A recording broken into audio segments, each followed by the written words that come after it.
This week on ANN.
This week on ANN, Bolivian Vice President visits Geoscience Research Institute Dinosaur Research Site.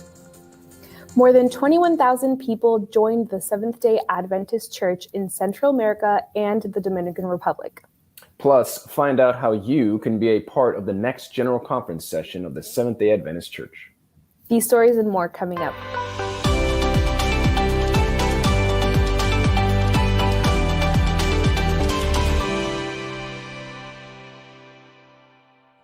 Thank you so much for joining us this week. First in the news, the Vice President of Bolivia, David Choquehuanca Céspedes, visited the Geoscience Research Institute's, or GRI, dinosaur research site in Carreras Pampa in Bolivia. The site contains what appears to be a record number of trace fossils of dinosaur footprints and drag marks from tails and bellies, along with other mysterious dinosaur markings. Upon arrival, the Bolivian vice president and the group accompanying him received posters and a field presentation detailing the information available at the site. Those in the group, including Teodoro Mamani, the Bolivian National Park Service Director, were particularly interested in discussing how to best preserve the site and its amazing findings for generations to come. The GRI works to assist in the development of new resources that contribute to the economic growth of communities.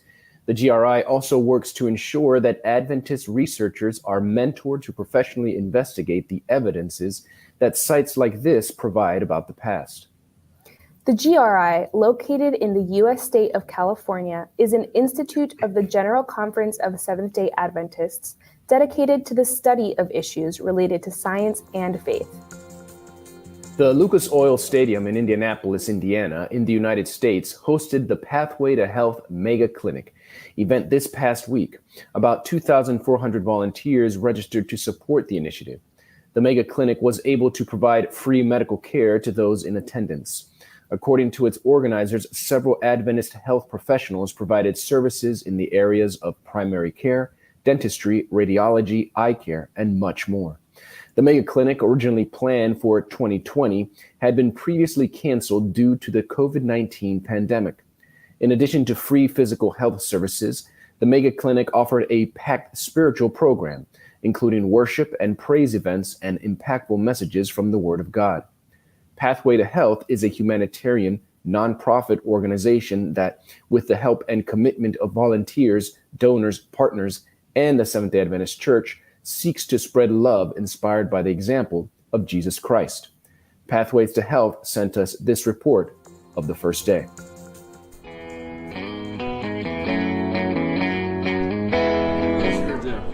We're here to serve the community of Indianapolis. Yes, provide free medical and spiritual care.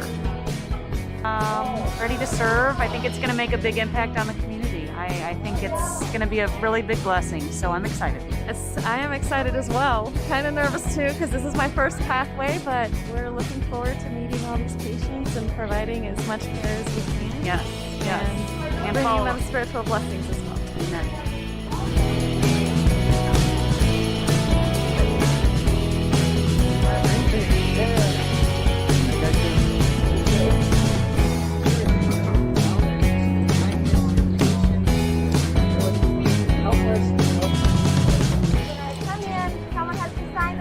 They've got to sign out. We need to connect them with the HIT. And when we're health coaching, we need to connect lifestyle to health.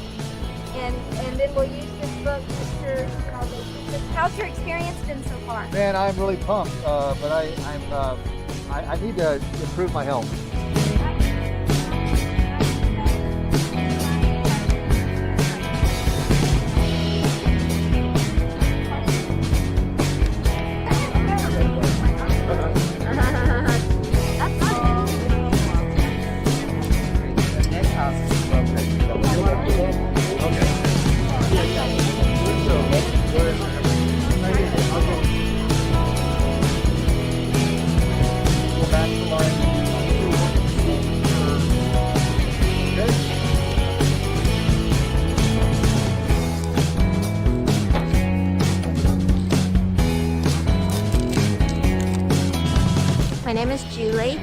I'm working in the dental department assisting, and I'm assisting with patient flow. So once they go through the very beginning portion of x-rays and triage, they come back here and I help them to flow them to the dental hygienist or the dentist to what they want. You know, some they want extractions, some they want filling. So I'm just here assisting with patient flow.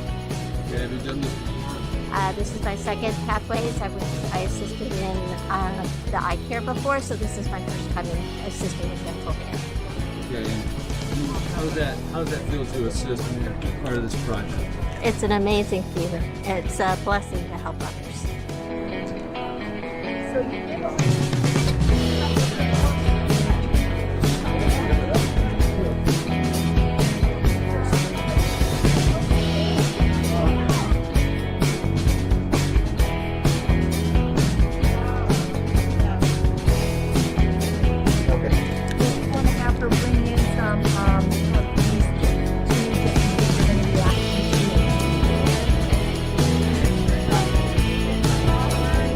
I'm Alina Baltazar. I'm a professor of social work at Andrews University, and we're excited to be able to have our social work students, most from Andrews but also from Union, to actually learn how to give some psychoeducational presentations on anxiety, depression, trauma, substance use, and this is going to be a good experience for them to be able to practice these skills.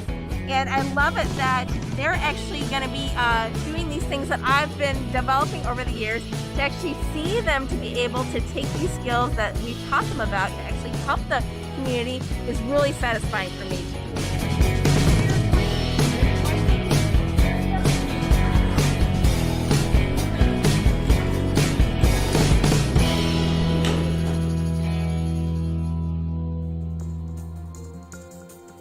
The Mysterious Note had its premiere on Hope Channel this month.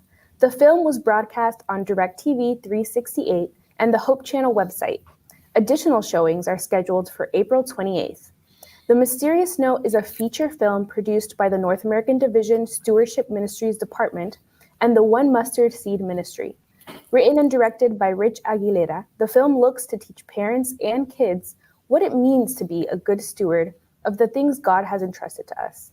Hope Channel Director of Planned Giving, Jason Miller, shares his perspective and says, The Mysterious Note is a great film because it takes practical principles of stewardship and shares them using a very unique way of teaching, a movie with kids in it.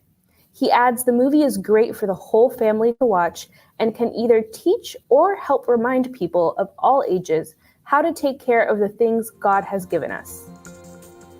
Just over 6 months after delivering his inaugural Treasurer Report, Paul Douglas, Treasurer of the General Conference of Seventh-day Adventists, delivered his second report during the 2022 spring meetings. Overall, the report revealed how the church is bouncing back from financial uncertainty, largely thanks to members faithfully returning tithes and offerings. The report also highlighted current and future challenges, including geopolitical conflict and the volatility of currency worldwide. Financial activity for 2021 was compared to activity in both 2019 and 2020. Paul Douglas explained that given the economic impact of COVID-19, we regard 2019 as the last normal year, and comparing to that gives us insight on how well our financial picture is recovering. Tithes and offerings totaled 72% of the church's income for 2021, and Douglas's report showed that while tithe has remained stable since 2019, offerings for 2021 were almost 5% less. Nevertheless, Douglas explains that this is positive news, considering the significant decrease in offerings during the peak of COVID-19. In comparison to 2020, offerings were up about 14% in 2021. The report also showed that revenue for 2021 totaled $223 million, while expenses were $193 million, a positive gap of almost $30 million.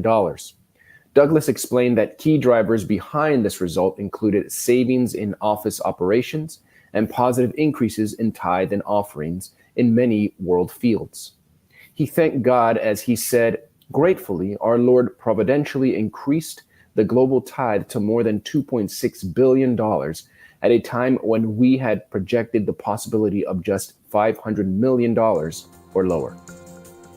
More than 21,000 new believers joined the Seventh-day Adventist Church during a 2-week-long evangelistic series held throughout Central America and the Dominican Republic. The series was held throughout Panama, Costa Rica, Nicaragua, Honduras, El Salvador, Guatemala, and Dominican Republic.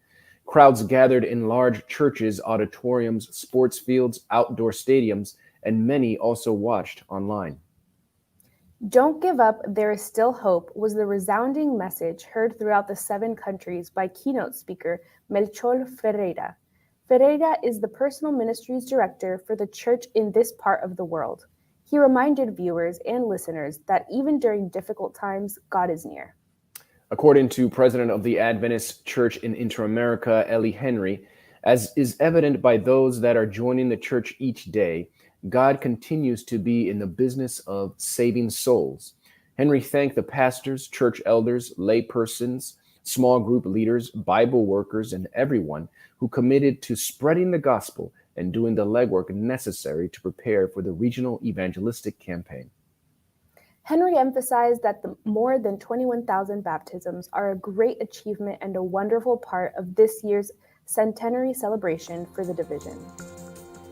Coming up, find out how you can be a part of the next General Conference session of the Seventh-day Adventist Church.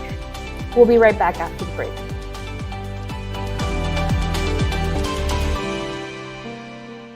Life was falling apart.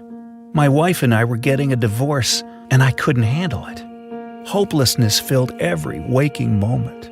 Then one night, I felt impressed to turn on the TV, and this man was there, preaching about heaven. The sermon was so beautiful, just for me. I cried, but not tears of pain. They were tears of joy. God sent me a message of hope just when I needed it. We may look, pray, read, think, worship, sing, and share differently, but we all look forward to the Sabbath. And we all look forward to the future when Jesus will come again. With this message in mind, we arrived at a core component for a new identity system, the creation grid, a simple 7-column structure for layout. The grid is a reference both to the prophetic timeline as well as to the creation week that culminated in the 7th-day Sabbath. The first 6 columns of the grid belong to the designer. It can be filled with anything: text, images, illustrations, patterns, and logos. But the 7th column, the Sabbath column, does not belong to them. It is meant to be different and special. Regardless of what or where you are designing, you can always find information to help you communicate that we are all Seventh-day Adventists.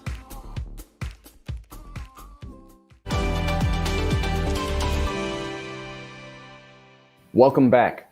The Seventh-day Adventist Church is pleased to announce that the General Conference session will once again open its doors to the public.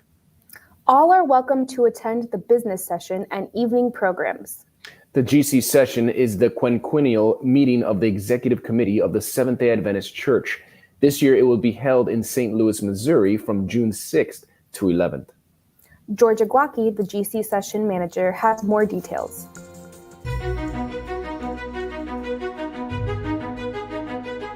Greetings from the General Conference Session Management Team. My name is George Egwake, and I am the session manager. And here with me today are Sylvia Sakalo, associate session manager, and Sherry Clemmer, assistant to the session management. As you know, after 2 postponements, the General Conference session has been moved from the city of Indianapolis, Indiana, to the city of St. Louis, Missouri over the days of June 6 to 11, 2022. The city is ready to host us and welcomes both our delegates and their families and any general attendees who wish to attend. While this will be a scaled-down version of what has been done in the past, we are going to make history while there. This will be the first hybrid GC session with delegates participating in person and via Zoom, as was voted by the Executive Committee in January of this year.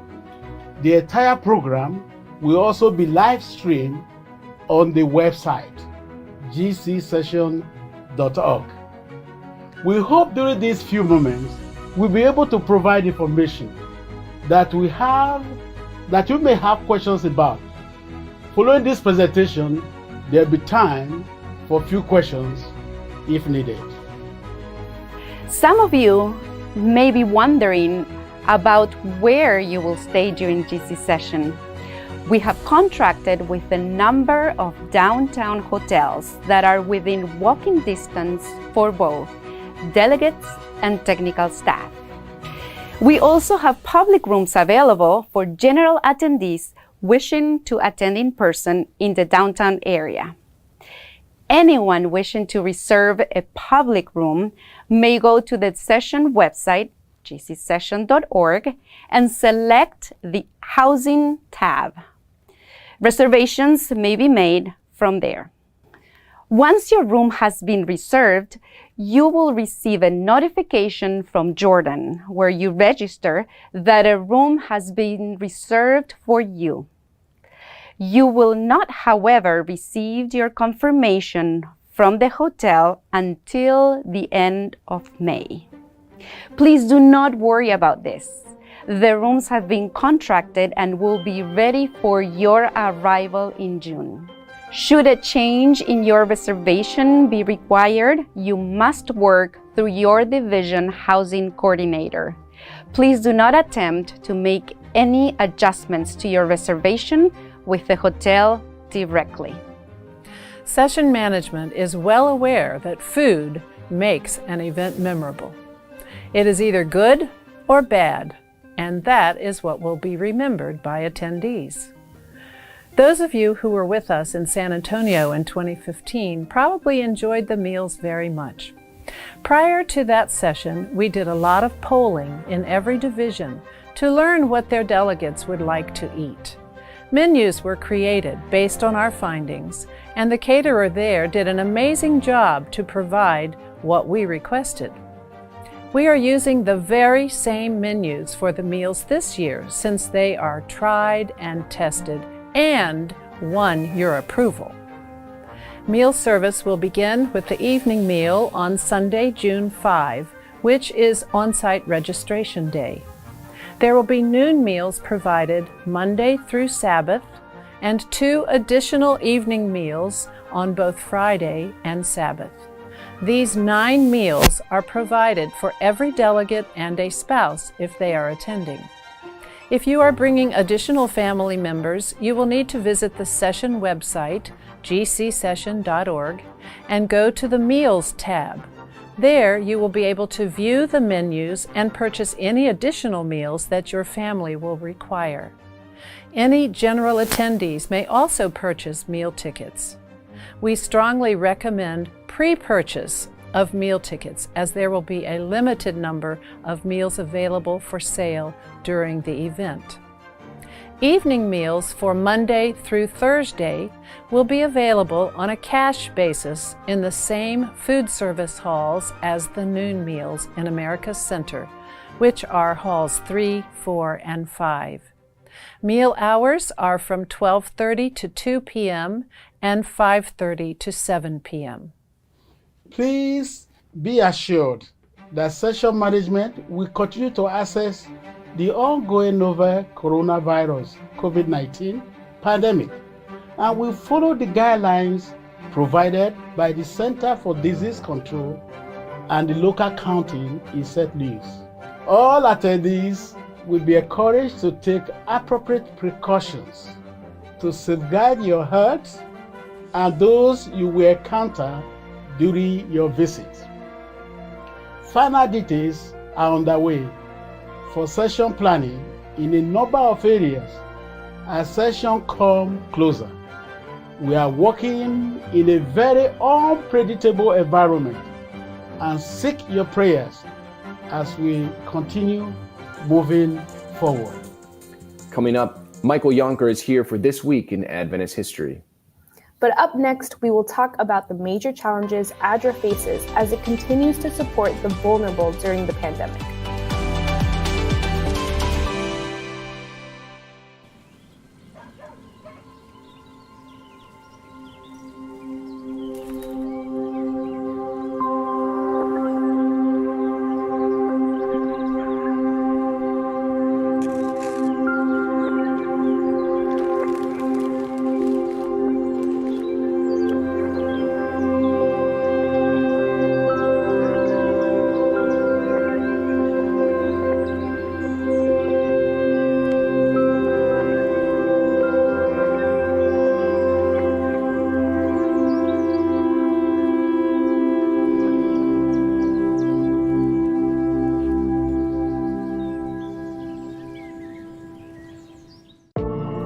Why is there evil in the world? Are Christians hypocrites? Is the Bible a fairy tale? Does Jesus love everyone? Church doesn't feel relevant to my life. Is God even real? You have questions? Let's talk about it. I Believe Bible.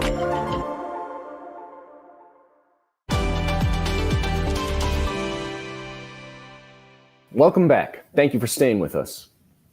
The coronavirus pandemic changed the world in many ways, including the way humanitarian aid is delivered. The Adventist Development and Relief Agency, or ADRA, has had to adapt to new realities to continue supporting as many people as possible. Adventist Mission has more. The COVID-19 crisis changed everything for ADRA. The needs had never been greater, but lockdowns, travel restrictions, remote work, and every new uncertainty brought on by the pandemic required new ways of thinking and new ways to meet these unprecedented humanitarian challenges. ADRA quickly launched a COVID-19 task force with members from around the world so that the agency could address the reality of a global crisis with the power of a global response. In addition, they leaned on their partnership with the church and the worldwide church network to reach even more of our neighbors in need around the world. As the potential devastation of the pandemic first became evident, ADRA's Africa Regional Office partnered with Adventist Women's Ministries and youth departments in 16 countries with one goal: to ensure communities wouldn't go hungry during the crisis.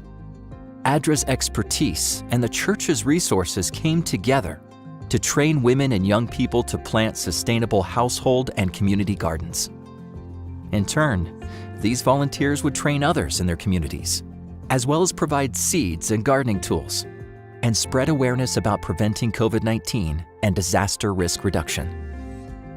In Uganda, people excitedly reported that they not only had enough food for their families, but also enough to share with their neighbors, as well as sell additional produce for income.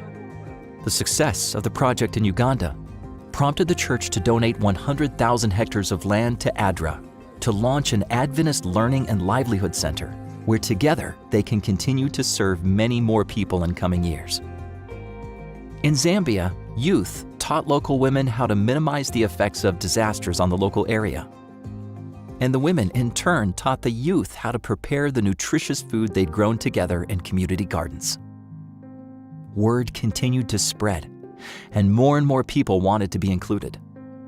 The goal of training hundreds of people was quickly surpassed, and now thousands have food security.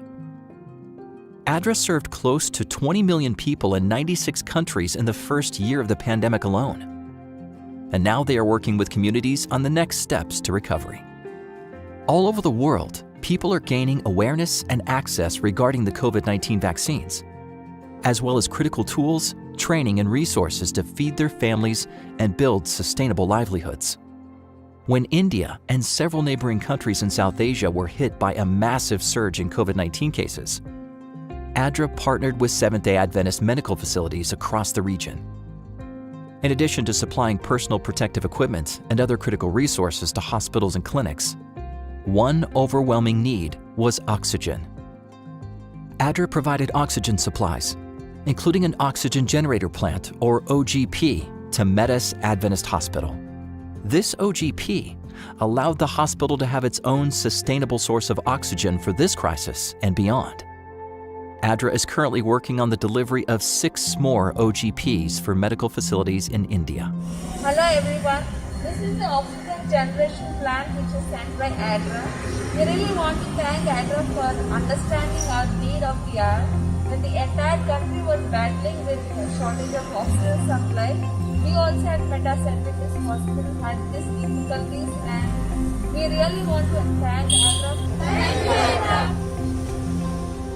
Jesus said that when he comes in glory, he will say to the righteous, "For I was hungry, and you gave me something to eat. I was thirsty, and you gave me something to drink. I was a stranger, and you invited me in. I needed clothes, and you clothed me. I was sick, and you looked after me. I was in prison, and you came to visit me." Truly, I tell you, whatever you did for one of the least of these brothers and sisters of mine, you did for me. A portion of your mission offerings helps the work of ADRA.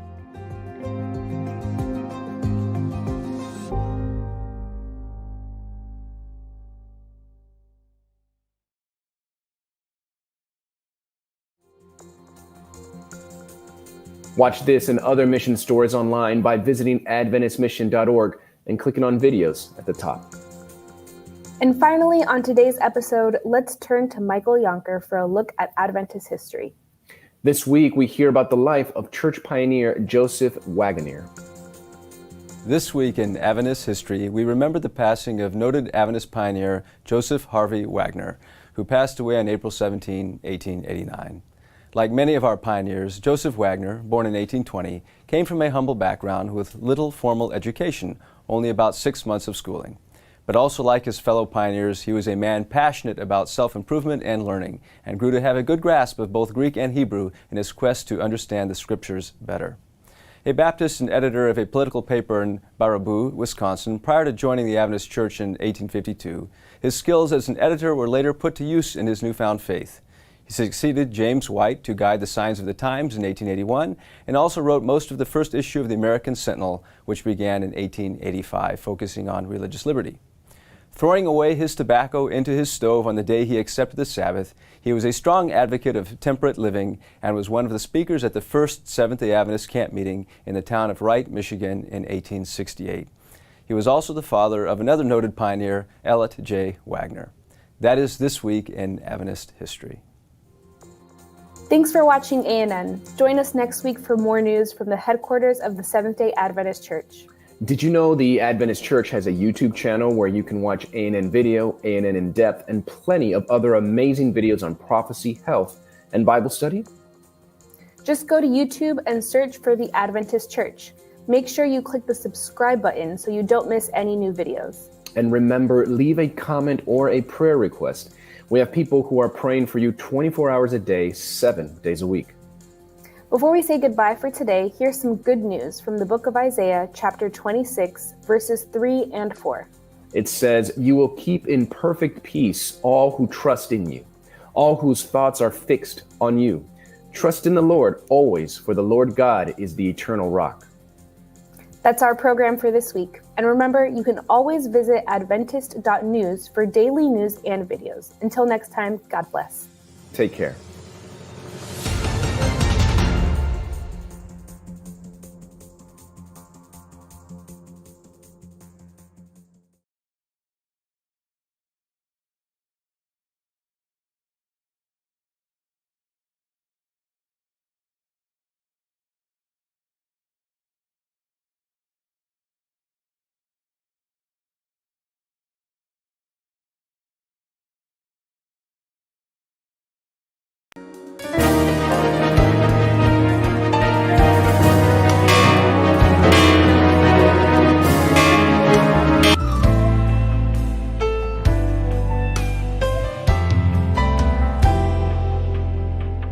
We're all on a journey, and we're called to walk by faith.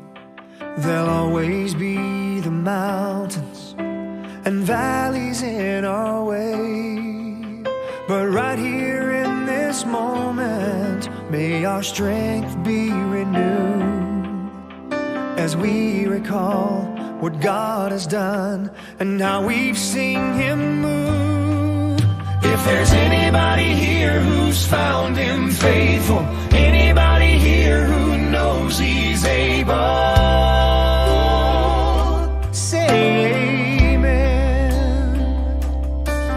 If there's anybody here who's seen His power, anybody here brought through the fire, say amen.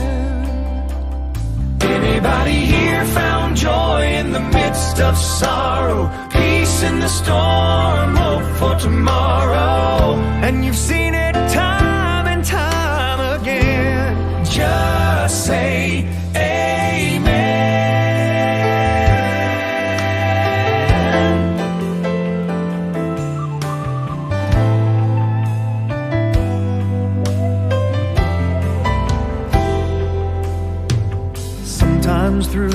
the darkness, it gets hard to see. But be bold and courageous and follow where he leads. Greater is the one who's in us than he who's in the world. So child of God, remember, the battle is the Lord's. If there's anybody here who's found him faithful, anybody here who knows he's able, say amen. If there's anybody here who's seen his power, anybody here brought through the fire, say amen. Anybody here found joy in the midst of sorrow, peace in the storm, hope for tomorrow, and you've seen it time and time again, just say amen. Church, stand and testify of the greatness of God in our lives. If there's anybody here who's found him faithful, anybody here who knows he's able, say amen.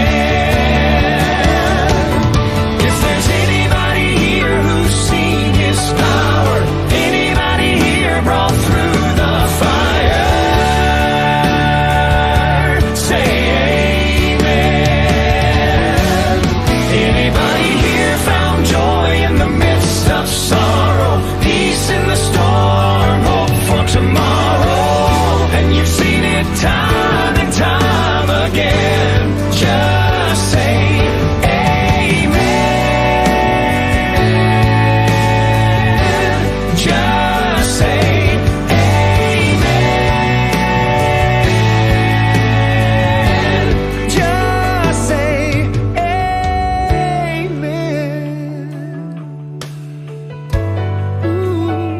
Just say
Whaatala whātu ma talia na mai oile wō ma sani ma paanga ma sani o tātou purkalami.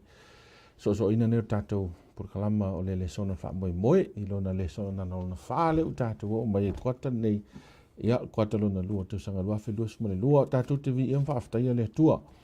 O le ava noa fo iwa toi maua toi whaawa o nei whaasoa ia e pe ona sa motusia. Ona o tulanga o le vau i tātou whainga māloi Amerika Samoa nei, ia. E wha amaruru tui fu i tātou pāanga i atu nuu e whio o loo wha pēna ona mau mai tātou polkalama le nei. Ia, ua maua i anisio tālasanga e peo nau mai e wha avavelu atu tātou le sona. Ia, leo e tau whailewa me sili. E whatalo whatu i so stasi o le whatu a maua tātou wha sa launga nei polkalama nei.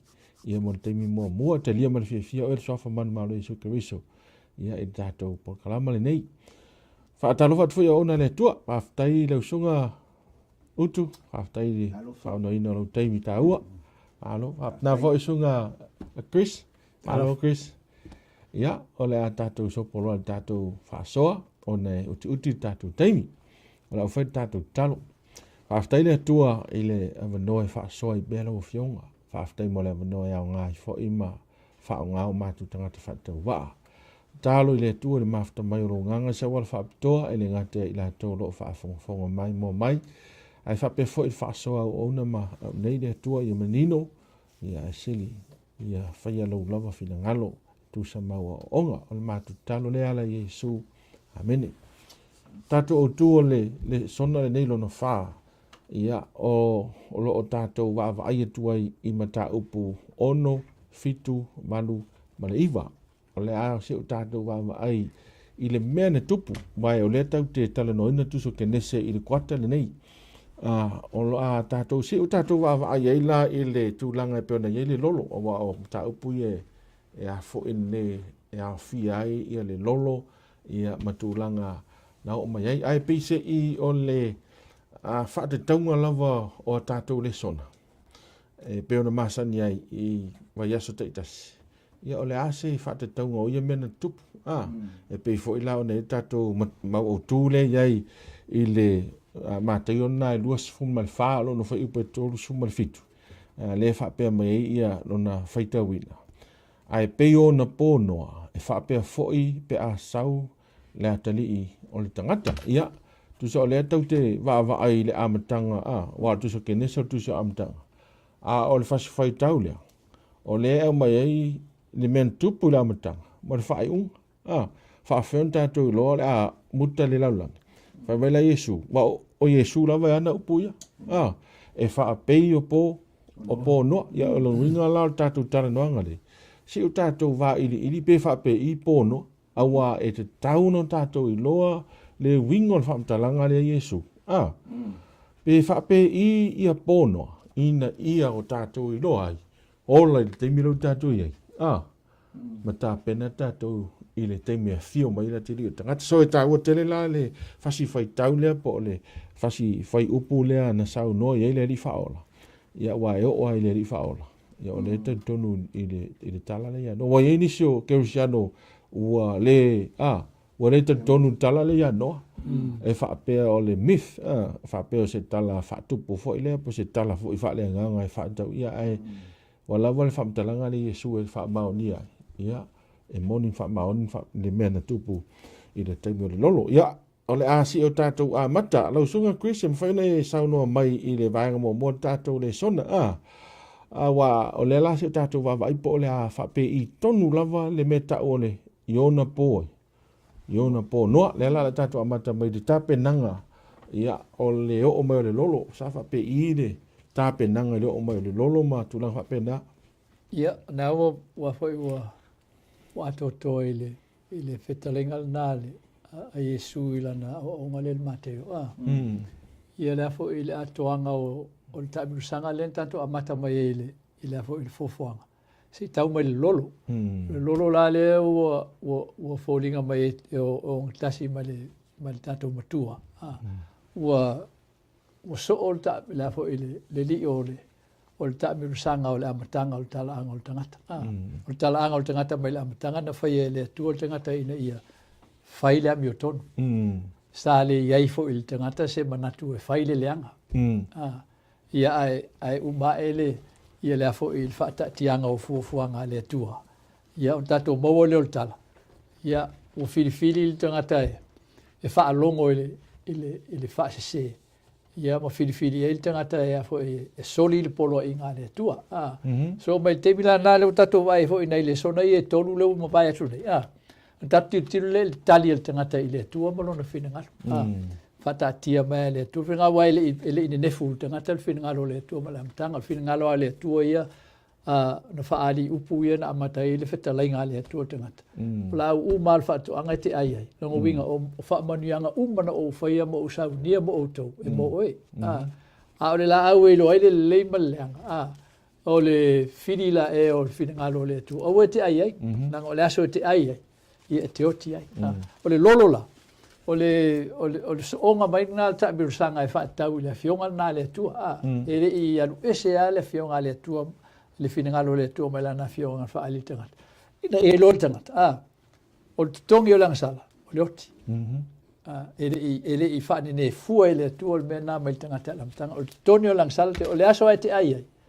le aso ana te oti ai lava ia o lo le lolo fa ali mai ro le tu ala na fa sinonga tu fa tas ina wo uma ona o le tal nota to a feli ma se lauta usang talu ona faia le fofuanga le amatanga a feli ma se lauta usanga o feo ai tangata ma tilo pe e tena ma fa manatu o il tangata le me o le loa ona o le angsanga le tato vai la talia kaino o matua ita kaino le fai unga le tua ino o fa tonu le tua tangata o lo wala e sto fo ye ile la awole ola o le toto to mai mamo ia talia kaino tua le talia kaino na matua ful tua kaino ia ona amata ila ia ona baile ngafala e leta o dato fa na tangata ia ai fa fe ngai mal ngafa o ai fo o atadi o le tua le mai le ngafa o atam tato ai foi tau ma fai foi a tau ma eva e la te tau mate ina po la fina ngalo le tu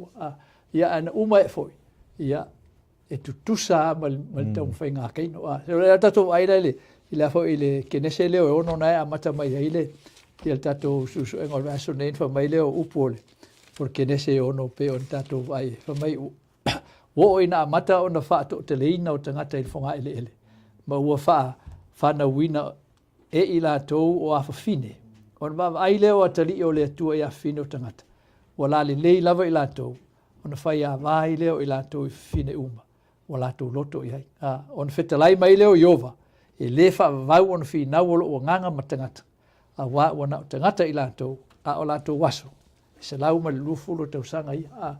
So o le lau a mata mai ile le fetalai ngā le tua. A tatou su en mai de mta upo e ono e o mta upo iwa. E le o to iaia sa vanoa e to e fai mai ese se leo o tangata il fai unga le atua ua fetalai le atua on fetalai e role le atua sila mai le atua ma tua le anga le lalulaki so o tu faatasi le ngafa o kaino ma le ngafa o atamu e umaifu e fai mai fai unga le atua o le matua le anga o tangata o mai fo i whanau ala tari o le atua o tilo e a fino a tari o a fino o tangata tu so le fa upunga na le tu tua le ai mo se si o to e ango a se mea e fa tau le fina ngalo le tu o tua le si o to e mana tu natu ile tongi olana o Sauniga le tu ia ona ftua mo waila ile fa upunga na fa me ile si fanga le tu a wa lo fangia le tu no so ina le fa vai ma ile le talango le lolo o le lolo la e lua bena mai le lolo ya tato mua o fam sinonga le tu fa tau le sala ele maliu liu longa lua o le alofa tu no le tu e ala yo na mo pe tato le no e tato te ola le la no ele il tape penganga le tu ele va pena no fa le tu va pe ola fa umuti o to de ai a felima se lauta usanga o poroa i le tua tangata ina i o nei loa fo i atu i le tua ma taulanga o toto o te mai mamoi e wha i loa ilo na wha tua i le folfolanga le tua e tu i mo momo e le tamal fine le ulu o le ngata ai tu i mo momo le ngata le muli mai o le tamal fine ai a felima se lauta usanga e umaifu e tu wha atasi fo le tua lana sila le laulangi tu ale ai a mastangata e moa e se mapsanga se vanga nai la no le wa no le fuole o le fuole o le fatu tuanga ona tua le na lenga fa ingoa no ya no ia ma fa ilo ma e la beko i la fa upunga e moa fo e tatou fa ma fananga ma ya tatou nga luenga o tatou lima o tatou tinga i nai ona o ma le le ya yo ma ya yo so ila le fa ali mai e foi ele tua la na famsino e a mio tonu famsino ale tua ai tu mule lo fa muti va so ia la na famsino le tua le la langi le o mengo le lolo ai na Sauniga le tua le vanoa ina ia fa e ona fa au langa fe ngainga mal tangata e tatu o ia ina ia tu mau le fina ngalo le tua e pea ona ia fetela ila matanga tatu fa ia tangata tatu fa tusa ave e mal pule i me umana fa ia awa o tangata na awa el tofi le tu ma lo fa ta ma ne yo le va mo le ta penang o le si va mo le fo ile lo sunga ku se fa po to ile ma ne lo fa so ile tu lang o ta penang ina ile tu le o fa o tangata pe ne sa no I le tulanga le o le whaotanga. Mantua nā lai una pa u tangata ono la. E le tonu tangata le upo le atua. E le I tau sia le polo inga le atua whatu le atua awale. Awale ai o vai le foi muli o le mta upo le ono le sau noa. I wha pere wha mtalanga. Na whaia fo I e noa e wha pe ona polo a I atua I le atua. I ate ia I mea uma. O le keyword na inga. Na whaia e noa. E tusa ma polo a I le atua. I mea uma. Sa wha pe lava o na whai oi. E ia. Ia len tātou wa aiol whatonunga le atua le whau le wa. Mantua ele I loa sisi pole ala e mea le wa awa ele I timo mo se mea. Ele I se alternative ya noa mea le whau se whale wa ele I mo se wa. Whau se whale maros. Pe on mele whai kaino. Whatu le atua e osi tau langa le nei sau noi. Ai alu whai lona lava. Ata mai al mela le I. Ele I se alternative noa e whai sisi me ese mea. Fina ngalo le atua e na whaia e noa e whapei ona polo ai mai le atua I a te iei mea uma. E le ngata o le fua o le waa, o le la au e tae le waa o le. E le o se pou muni o le kofa. See, very specific. I think ia uia I se meo le se le sona tau o te awa o mai le vai mo mo le. Tape nanga mo le o me lolo. O a meu whaatonu mai le atua e whai. Details. We gotta obey e ta tau na usta I tātou I mea o malawa o whātonu mai le tua whai. And so, likewise, e taimi neo tātou iai. O le whesiri fo te whesiri iai wa le a tau tutuli maua Yesu e whapei o pō noa.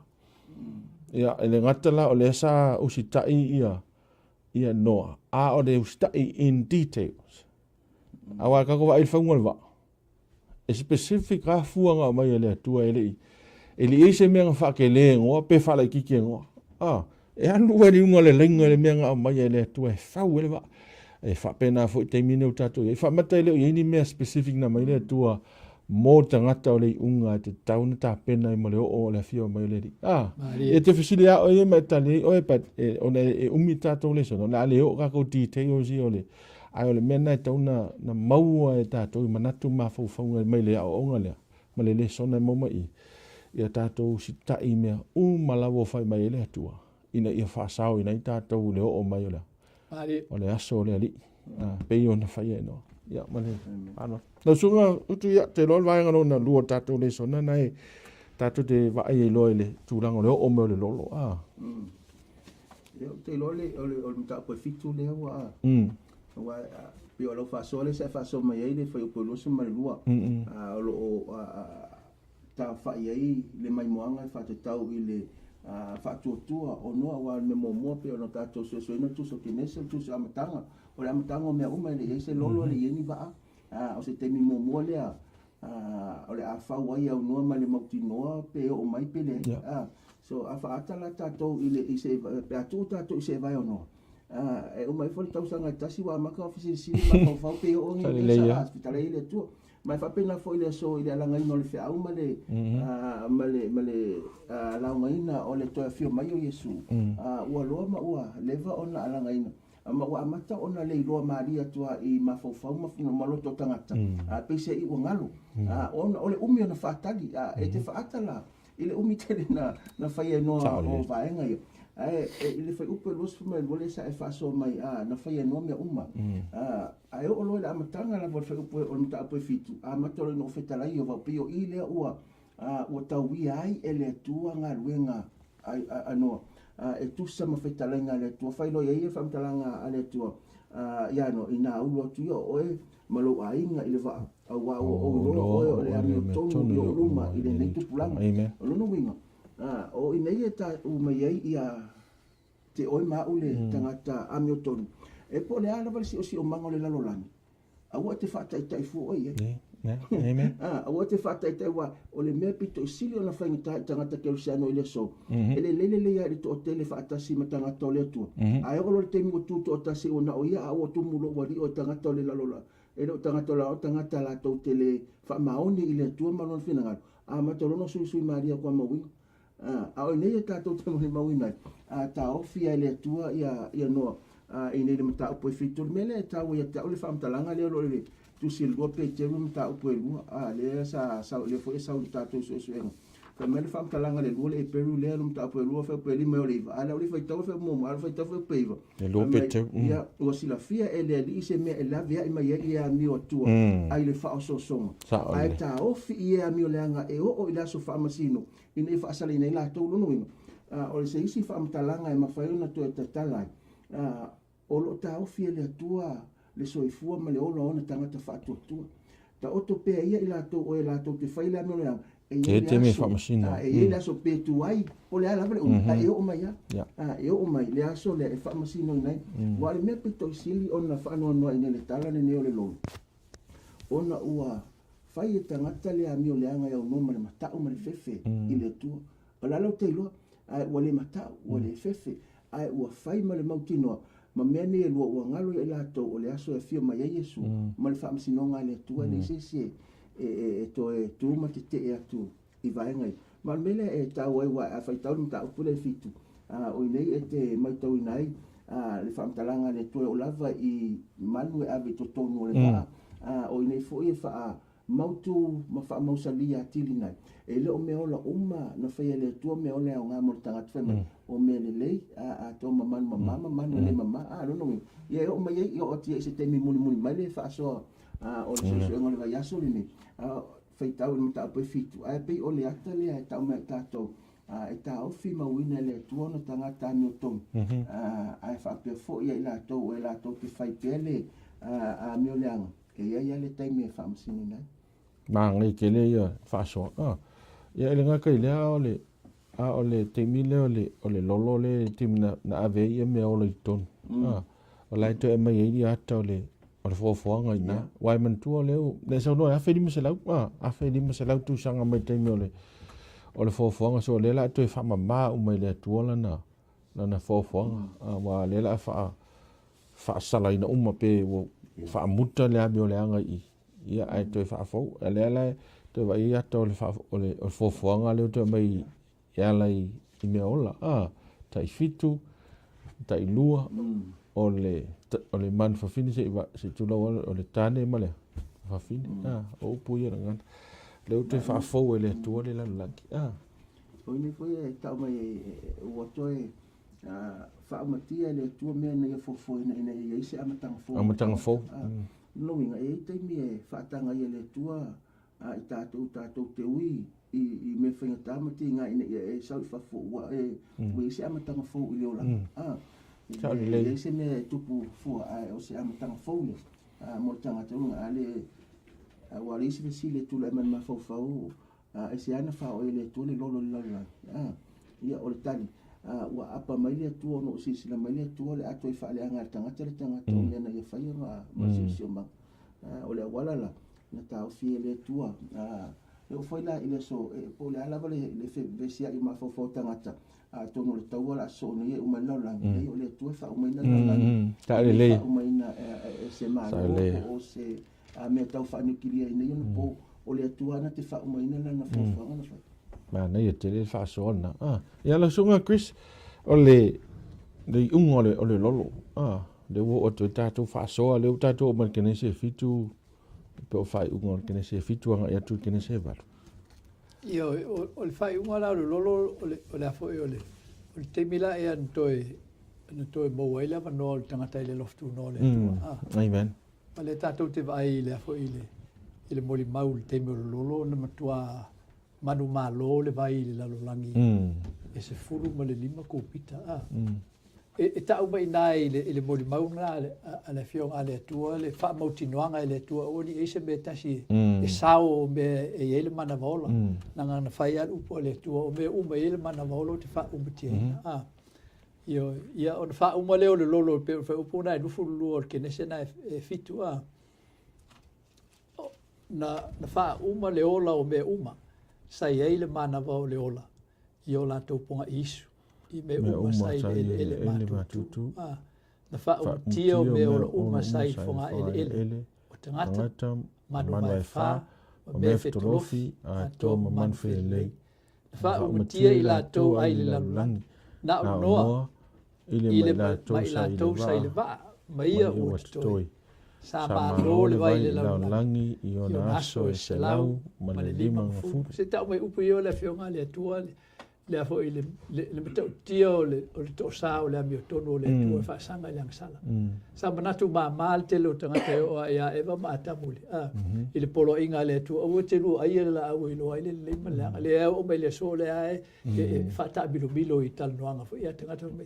Ia ngi a ai ngol ngi fu ngi la au wo hoki ai ai o le fai mo feel tofto fonga o le afo e o le fatu o tangata po te tono tangata le upo le tua e fa fe ngai ma le loto le o to sa o la mio tono le tua e fa tau solingo la na polo inga la ngol solingo le polo inga le tua e oti el tangata e oti ele ngata la na e oti el tangata e oti mai a me fai le mana vola me mo mo tu spai mai o me umana e le mana vola il ponga isu na fa uma tia o me sai lunga le lang a me ia le tatu tilo o ata ia le na matan tatala ele tua ele mafo faul tangata sa le loel tangata se ele pelu fa sa mo ele iru tau ele manatu tangata ile mata utia o lona solinga o le polo inga le tua a le mai ele tua ile mata utia o solinga o le polo inga le tua tangata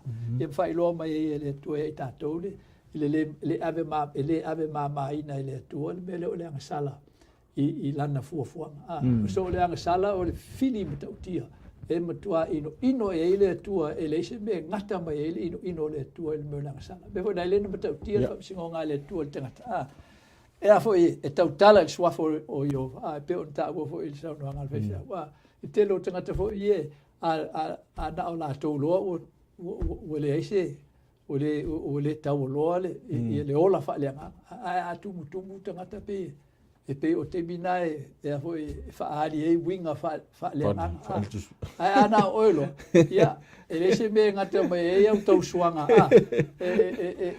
po fea me ka welo ko suanga wo ele ko po ia wo ave a so o fai ungo le lolo ta o mai ele le ava non ave le tu tangata to mana tu natu wai awa te mi sa fe ave a ele va ai lungo le fonga vai ino o male pelepe ia fo i puna vai o le ma talaia pupuni o le langi ia ma feso o taile ia le sau o le vai e matualu lu le o se meta o mate le afo i le meta o tia o le matau po le fefe no ia no mona a inga le ngai tonu va a i losinga me le meo le alu i tai le vasa i meo le va e matua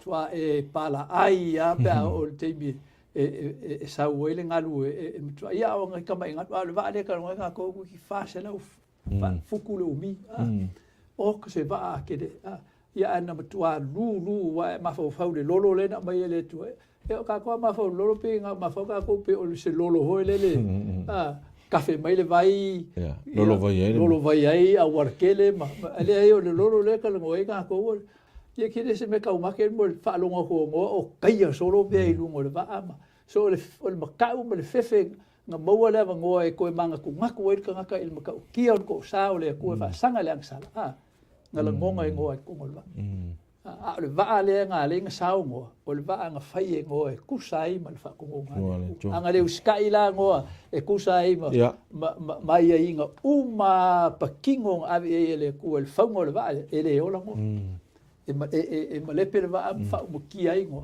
ia ai pe kai o ka ko lo i o i ele lo tu no le tu fa mai le fai ngo o le lolo le fa mai o manku ele ku ia ia ngo e pe se io se pese io se fa o punga fo le va pe o ngalo ia kanga ai le ai ole moli mau mongi le nga o fina ngalo le tu fa ta u le sala ole sa o ai o to sa le tu sa ka mo fa o ki ai mo malanga fa ngau ma me ola uma sai ko va sa le ka u ai si o la ko wa ke ranga o ke minga la ku ki a polo va pe ala mo fa sa o ai ia vai ngare e dai ma si o vai ngare ka nga fa sa a nga fa ali le tu ala nga pule awa ma le mi o kongo nga fa msingo e o ki a polonga ke le fai ngonga fa fi ngaunga le fa misingonga le kua ma le fai unga le kua langa nga le kua I loa le mio kongu ma le sao o me uma e fai ngo o mai a so le fai unga le lolo e kako ke mo wai le fo ile le fa alinga o le lofa o le tua e kako e ka uma e a kako le fo ile le lofa tu no le tua e kako ke o la ele o ki kako nga luenga le e le se me le e kasi e fai kau ai ngoa malanga whangau ma me uma ngai wai kau ke loa uma lolo. Ia, e uma lolo uma whamungianga le kua manga whengi. Ai koe a maka I fol kala ngoa. E a maka le o ngā ngoa. Io, so ka koe rola ia. E sa oa, sa kau anga whaungu kia I uma wai e le ise ngo. O ka ngaka le fōringa mai whangau mai I le leinga e ka ua akari o le kua. Ma ka ngaka le whangau mai le leinga e ka ua akari o ka ngaka. Ai sea.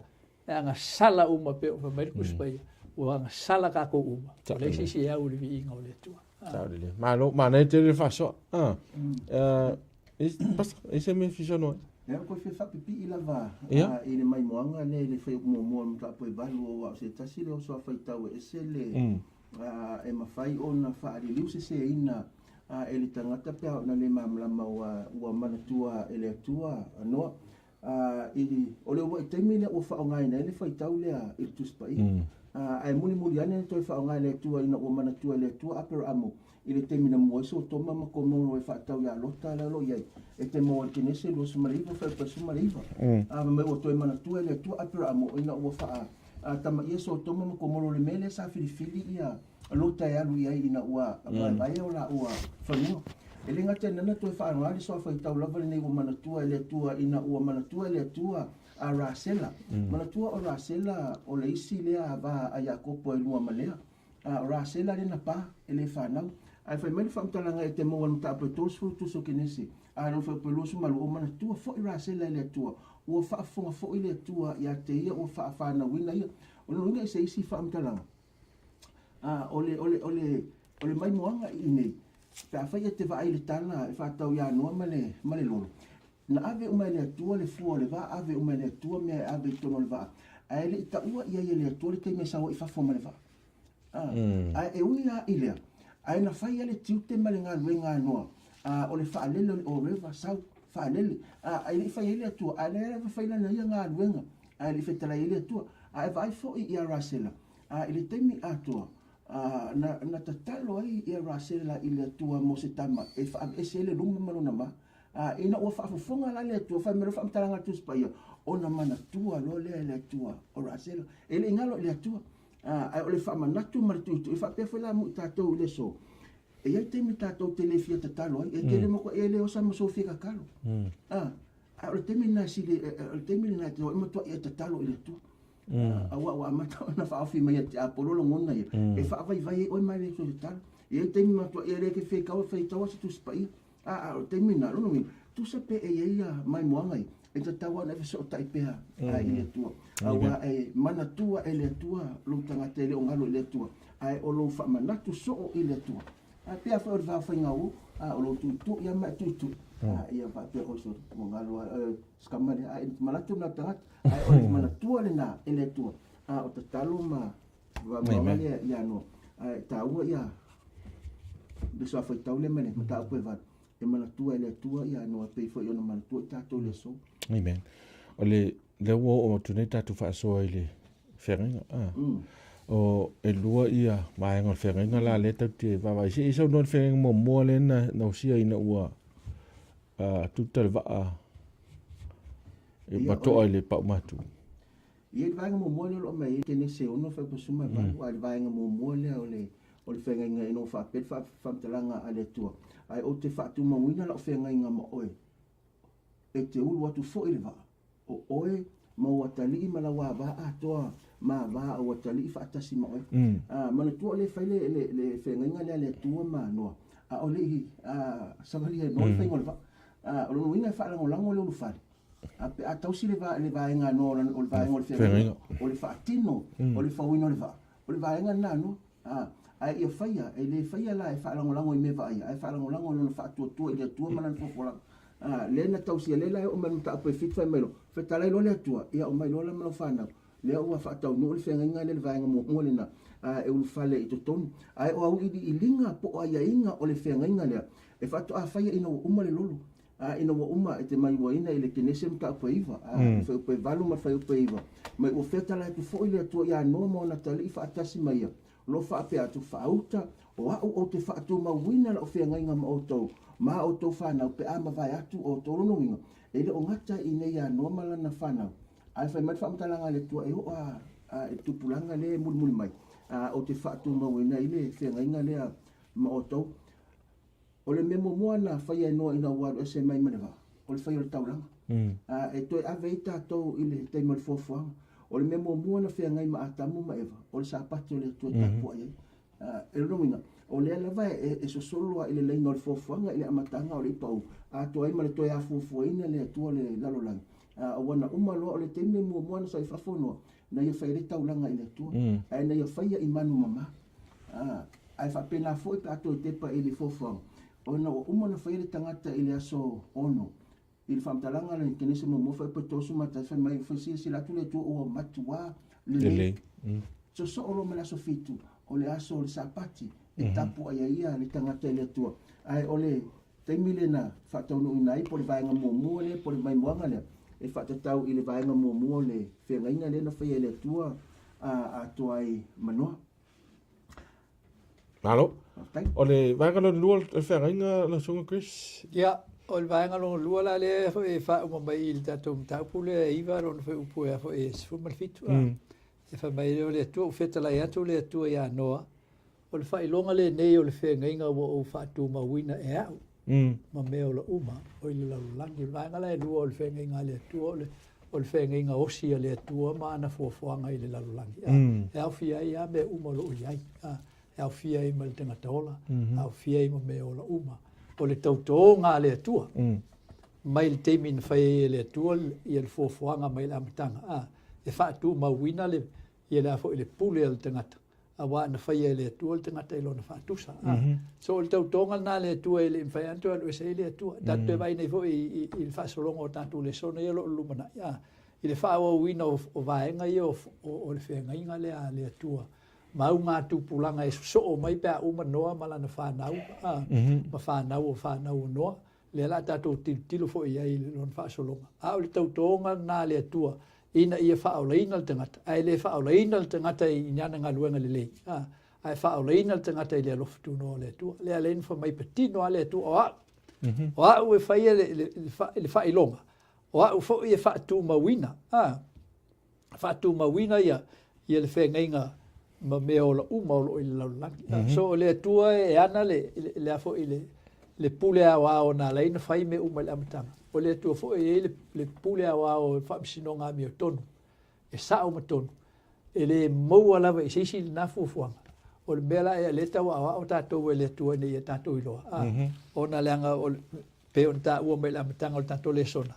O le mea tātou se ei o tātou fisilingia le fina ngalo whaali o le atua. O le mea fo i lai tātou toi sao ai ma le atua. Pea on tātou whaia pe on whaia noa. Usu stai me umana whaatonu mai e le atua tātou te whaia. E au noma se fisili. E au noma se tātou masau salo. Langa o le mea nā le tupu ia tātou. Tātou te fisili ngia ai le fina ngalo o le atua.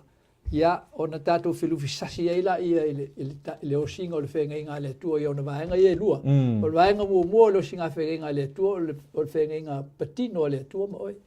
Po sau noa whetalai sao mai ale atua le tangata. O au le whaia le whengainga ma oi. O oe rea la o la ua matua i aile i le whaatonunga e te whaati noa ailo o whina ngalo. A e ustai me umo te whatu o e te whaia. O lona i unga o le ola. Ai toi masalo mia i se vaenga e tasi. O sau upo te whatu i ati oe. E te whanoa i lo whaale tonu na i le ame o tonu o la ua fionga.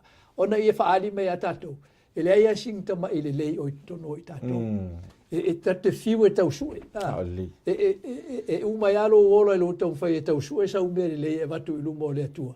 Alo upu a le atua. Po le ale le lei o le mea te o maia. O le mea inosia na i lumo o le fina. Inosia whanga a le atua. Langa e te le ola i ni aunga luenga le lei. E te ola ona le loftu. Noa o le atua. I lea. Le lea mai e le roma lea e afo e ono le. ia le whamantunga ngā ia tātou. O Iesu ke riso tātou te moa i le whaoltanga. O le atua ia tō tino na te sau e whai i le whaoltanga mo i tātou. O tātou, le raiwha mai ia le tātou maule i le peteru le lua lo mta upo tolu e wha umaia. Ia le whatusu sanga Iesu le wha mai pei o na pō noa. E wha pēnā le aso e sau eila tali o tangata. Wha mai leo o peteru ia mua no tau i loa le taupuna e lua taupu tolu wha sori lalu. Mai o mua no tau i loa le nei mea. E o mai o naso e ngatai o e tau emu. Lātou te sa vali e tusa mo lātou lava tu ina nau. E wha pēr mai fo i lātou. O wheo i eile upu na folfolo i na eilo na fio mai. A wai talu o na moe o le au ngā tamā. O tutu mau pēr o mea uma talu o na wha ato a whaia. A wā lātou te mana nao. Ia lilo le nei mea ia te ilatou, sa iei le langi talu ana mua, o le lalo langi foi, nei le moana lea, o whaatu mawina foi i le moana, ono o le awhionga le atua, o ila e whaupo ono, whaso lalo le whaamnatu mai le atua, le whaso ta ingo le lolo ma le iunga, on whamaila ia, o lea mea foi, sa whaumatia i le lalo langi tuai ina o lo fia i le vai, a o le langi nei, ma le lalo langi i wa tuu ona o lea lama awhionga, ia tau fia mo le afi, i le aso e wha masino ai, ma whano ai tangata wha le mata. So o le rai wha manatu mai e apostolo i a tātou, o le tala anga leo le lolo, o tau mawhai tangata i teime o le iunga e wha ngalo ngalo. O le tala leo le lolo e mana tua i e tātou, e le foi le ami o tono o le atua e wha o matia tangata wha le mata. So o le avanoa le mai e le atua i a tātou, le teime le tātou te salamo ai. E peia o na pō noa. So le lai tau mai le tu e tātou. E tu tusa le teime o noa ma teime e tātou, e leo tātou iei nei. E o ai laso e whio mai ia la tari o tangata. E whio mai a lai ai tātou te ami o le anga lava. E leisi so tātou o tu e mafau whaua i se mele lei. O le mena o le winga nā upo Iesu. E o mai a. E ki ngā anga kua lau o ka pungi le whai ko o makua sau le wanga ia. A lai e aka mawhau pe a se o le me ula me ala koi ngare. E ai loa. O le tō sao le tua e mauti noa. Kau tō sao le tua le tangata wha le mtau. So o le whiau mulmuli e tātou le o iei nei. I o tō matau le tua ma batu e te ele. O mai le aso o lana wha pisinonga. Ia o tō wifo i lena, whai ele langi ma le lau langi. Sami mpuno vai me umoro i ai. Amen. Tā ua tere nele sona, la oi po oiro o whaafonga mai, ia tātou tāpena pena. Tāpena pena ma wawa aim sa ili mele wa iai. E aon tātou ola tu samar fina ngalo le tua iaso nei, teimine o tātou iai. Tātou ava ai o tātou utafu. Ua le to iai se popoi, ua le se to e fefe o tangata e whaerang sala. Ua pei o se mea noa. Me umalaman whaatulanga mai ele atua e ola e maso i fua i tangata. Tua misi ako. Tau e tau whaitunga mai le ia ele na waitale e ele vaso nei. Ele ole ai se tu loa, ele ole ai o mea ai mea nang sala i tangata, ele ole wha ai poipo, ele ole whai a wā, a ua matua soli tu la fono, wale whaatua o ia me ai, wale whaatua o ia fo ili to inga wha ai poipo. Ole ava i le atua i ana whaamonianga. Ole alu i mea whai bai le atua. E le ngata i mea ai e tauna, ai e tangata.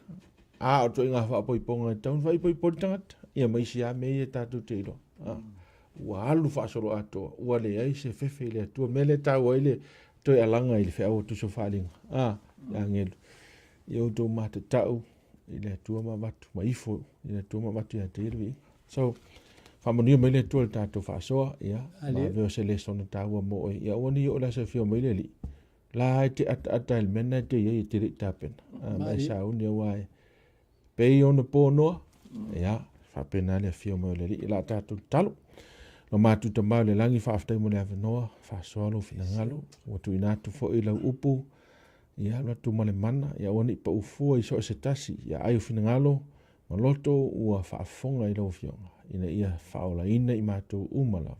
Pea o le aso e te whio mai ai o ai te whio mai ma le pule whaamasino ina i mātou umalawa te tōtasi.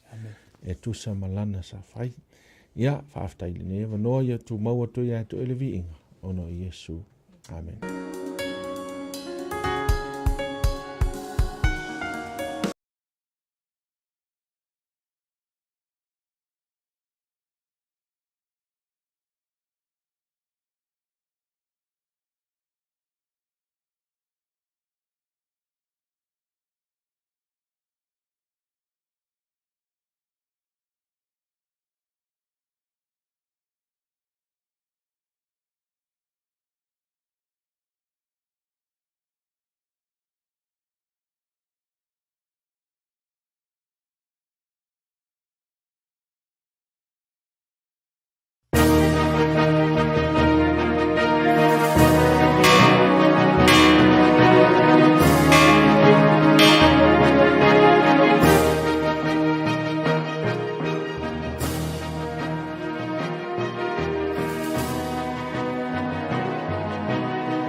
Whaatala whaatu i le mamalu le ainga ke usana o le tua ua whaina mai mo ina le wha mo ne fo isi tai o fōu o Sapati o mai o tō loto tātou tāpo i atu i le tua ia whaaftaia i ova le tua lava o Israelu nā o ia na te whaia o wāwenga ma mea te tele o lona mana na whaalia ai le sili ese male matautia o mea uma. E ao ai la o na tātou vivi i atu. Ma whaaftaia le pule ao le atua. Ina o tātou moni mawina. Ia le ngā ifo fe au mga luenga o aso e ono. Ao lea ua tātou iai lona Sapati pa ia o le vi inga ma le whaaftai i le atua. O whalofa ma whaafelo i atu, i le nuu pa ia o le atua le au keusiano e o mwhaina mo le mawina la tātou taulanga osi o le nei Sapati. Le ngata i lo mātou atu nuu i Amerika Samoa i ona tai mo tangata nuu. Ia ai whapea foi o tau o e o mo le mawina le wha moe o le aso, mai turi manu e fia o le raulangi. Ia iai leanga le lei ma le whamunianga le atua a o tātou i luma lo no whali i nei tai ao. Ma ia tō manu a wā la tātou tāpo inga ma le tātou i fonga i le atua. I le nei tai ao lona Sapati. O le vi inga ua Sauniga le au whipese. Ia a mata ai le tātou tāpo inga osi. O nei fo i tai ao.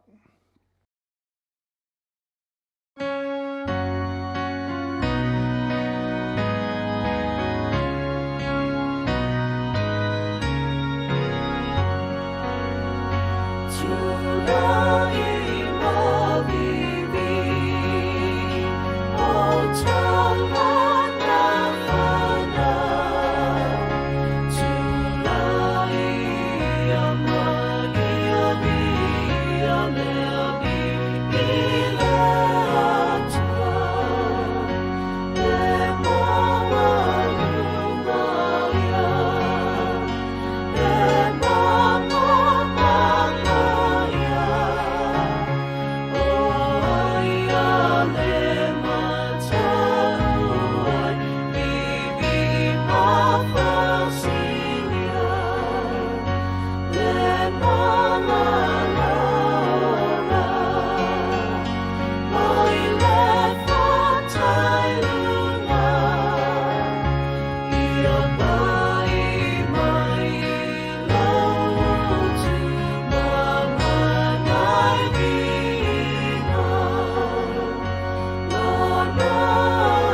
Ia, o mai o tō loto la o whaia tātou te talo.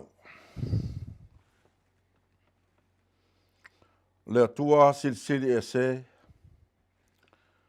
e tumu lava le langi ma le rolangi lo mamalu, o lo mātango fie. A waile ai a se tutusa ma oe le lii, o le atua o le amatanga e o le ngata anga lava la u fio. O le a fio mai, a wale manuia ma le whaola tanga o tangata.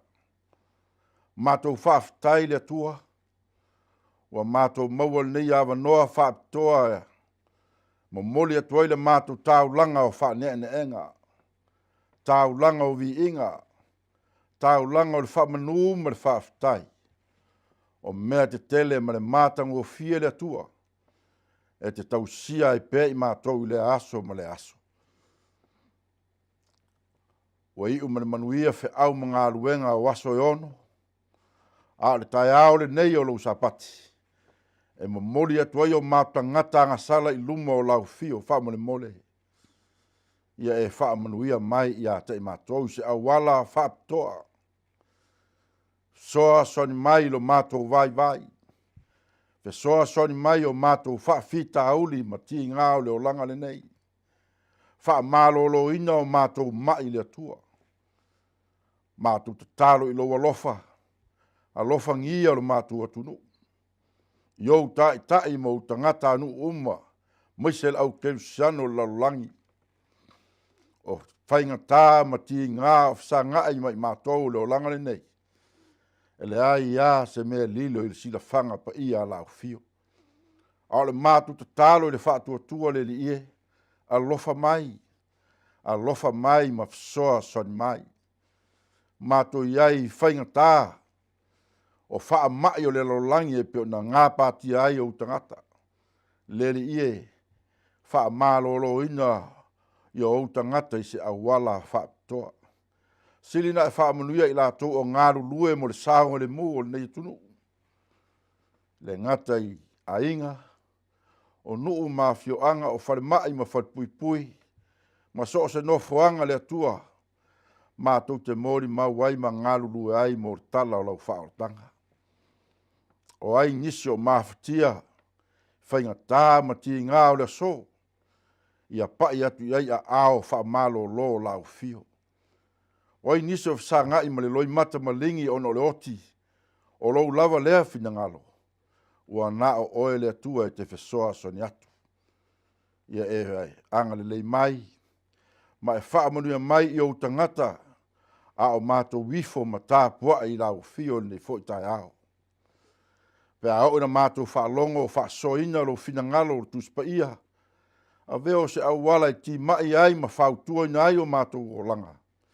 Ia mātou li liu atu ma fo i atu ia te oe ma tū mau i lau fio, se o le aso e te wha ola ina ai mātou.